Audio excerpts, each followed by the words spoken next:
La province de Luxembourg regorge de trésors sous nos pieds, des pierres naturelles parfois méconnues. Voyageons ensemble et partons à la découverte de ce matériau bien de chez nous, de ces hommes qui l'apprécient, le façonnent et l'utilisent dans leur création. Notre première rencontre nous emmène à Bertry, où Michel Hardy, bourgmestre de cette commune, nous présente les raisons qui l'ont poussé à utiliser du schiste ardoisier. Pourquoi aller chercher la pierre ailleurs puisque on l'a chez soi? On a vu Benoît Pierlot qui a la carrière ici du Babinet, donc sur la commune d'Herbemont-Bertry.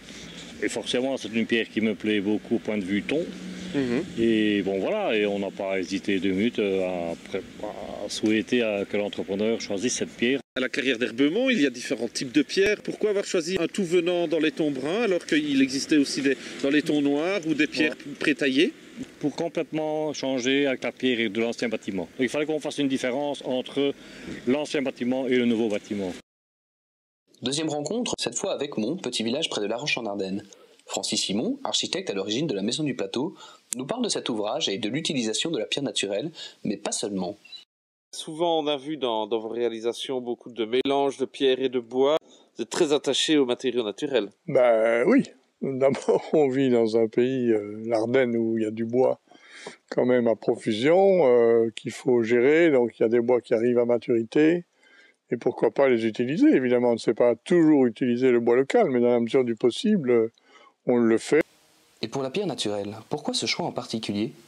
Dans le village, il y a quand même pas mal de maisons qui sont réalisées en schiste. D'où l'idée de garder le schiste comme élément. C'est quand même un matériau nettement plus performant que le bloc béton ou des choses du genre. Dans ce cas-ci, on a des pierres de schiste qui ont été sciées 2 faces, qui donnent un aspect un peu plus régulier à la maçonnerie par rapport à des pierres qui ne sont pas sciées, qui sont plus brutes. Oui. On vient de voir un bâtiment qui était fait comme ça. Personnellement, je préfère le plus brut, mais ici, elle a quand même un chatoiement assez intéressant quand on voit ça de près. Toutes les couleurs, ça va du bleu au rouille en passant quasi par des mauves, des noirs. C'est vraiment très varié. Oui. Le schiste ardoisier a donc de beaux jours devant lui. Dernier exemple, il a récemment été utilisé au Boston Wall Museum, afin de parer la rampe d'accès de l'entrée principale. Une utilisation qui s'insère parfaitement dans cette architecture très moderne. Preuve, si besoin, que la pierre naturelle est un matériau d'avenir.